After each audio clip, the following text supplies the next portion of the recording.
So today I want to talk about none other than John McAfee.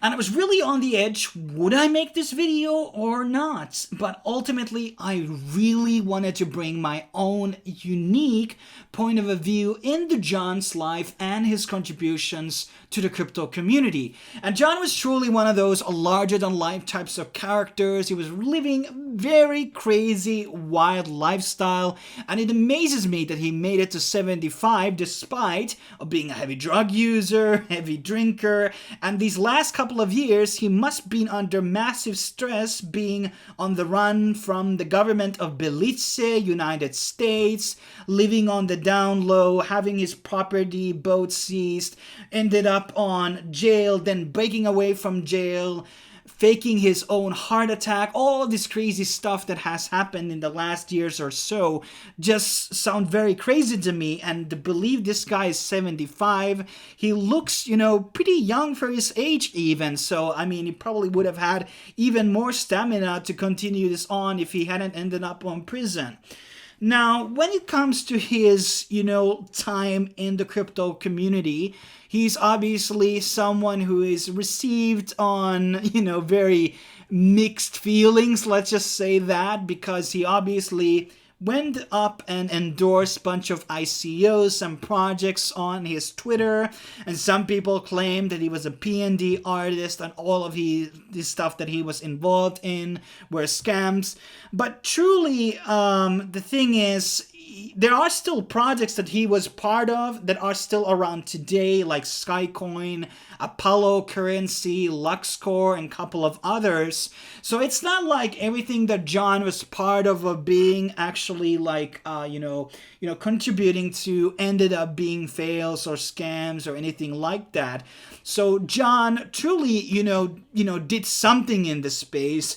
But I think what is most important about John, and the thing that was appealing to me the most, was the spirit of John. And what I mean by that is that he had this mentality, at least it seemed so based on his lifestyle, and I sadly didn't ever get the chance to meet him. We had a couple of conversations on Twitter about a thing or two, and those are the only interactions that I had with John, but I obviously did watch a lot of documentaries. Gonna link you one really good one on the corner, which gives you a bit of a rundown of his life after he kind of sold off his antivirus company. But McAfee, he was a believer of this sort of an anarcho-capitalist type of a lifestyle, and he was living sort of like there were no laws. He was not paying taxes. He was not giving in to the authorities. He just wanted to be free, ultimately. He was doing a lot of drugs, which were illegal, obviously, in multiple countries that he was residing in. And he just, owned guns and all of that type of stuff. And this was his lifestyle, crazy and wild. And obviously, there are arguments to be made that should the world be more accommodating for people who are into certain drug uses or these types of a behavior, or should there at least be a couple of countries like these in the world?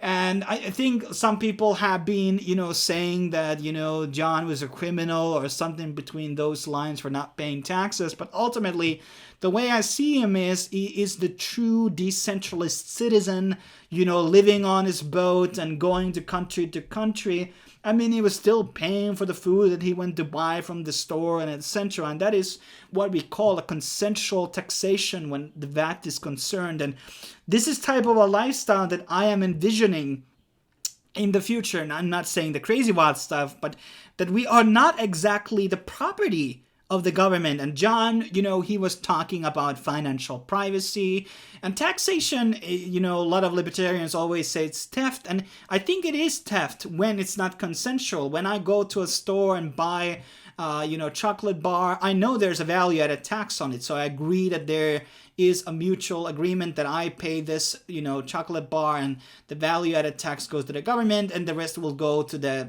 store or market. And so I'm not really against, or probably neither was John, against taxation, but what he was probably, going for, as I was that sort of idea that the process is consensual, that the government doesn't own us, we don't have any responsibility to pay taxes which are used to bomb other countries and etc. And it is crazy to think that the US government would go such a length to hunt this guy down ultimately. And he was, some people were saying he was going to be ended up 30 years in prison, and obviously would have died in the US prison. And obviously I would argue that the Spanish prison is probably a lot more nicer place than the US prison. I mean, probably any European prison is better than the American one. And, the fact that he was extradited also to me is really weird. Maybe he could have appealed to be, sent to prison in UK or something, because he was also citizen of UK to my understanding. So, I mean, it's very sad that that happened to him. Obviously, he made multiple tweets in the past, in 2 years or so, that if he's going to be found suicide, there's some foul play at play here. So yeah, it's totally possible that he faked his own death, and now he is some getaway car right now, going through the mountains of Spain. But it's very unlikely. But we haven't seen a body. At least I haven't seen a body of John. And until I see that, I don't exactly believe he's dead yet. But I mean, I just kind of got a bit of an inching that he is dead. You could see, from his tweets and mentality as he was on prison, he was really draining out. He was, not getting booze or, drugs. And the reality was hitting the wall for him at the end. And maybe that really ultimately led him to his suicide. But then again, on the other side, there's chances that he was killed because he knew certain information. But then again, he probably would have leaked that information already while he was tweeting and on the run, perhaps. Or maybe he was too scared to do that because he would have maybe expected that they would go much more harder finding him and where he was. But the last thing I want to talk about is John's relationship to the privacy coins. And we kind of touched upon Apollo a bit already. But he was a big fan of Monero. And it's surprising that there isn't really a lot of billionaires or millionaires who are for Monero. Because as we know, Bitcoin is really a currency that you can track. Monero is somewhat trackable, but if you're going to be using it with a VPN and everything, it's going to be a lot harder. And I think, to me, John was really kind of like a testament of those people who were really for financial privacy and really didn't believe that, you should be sued for pumping and dumping things on Twitter. I don't generally think that you should be found guilty of such things. I mean, it's a financial transaction. You make a tweet and you get paid for it, and that's it. At least in my opinion. It's a different thing, obviously, if he's a stakeholder or something like that. But clearly, I don't think he was. But at least in certain cases. And obviously, John, had a bit of a bad reputation on certain things. He was alleged that he killed somebody on Belize. But obviously Belize, they killed his dog, the military, because he was not willing to vote or support the local guy for presidency or something between those lines. So, what happened there is remains to be seen. And I think this is one of those we're going to be seeing in a movie in some years from now, who's going to be playing John McAfee. To his wishes, Morgan Freeman, but I don't think that will happen. But hey,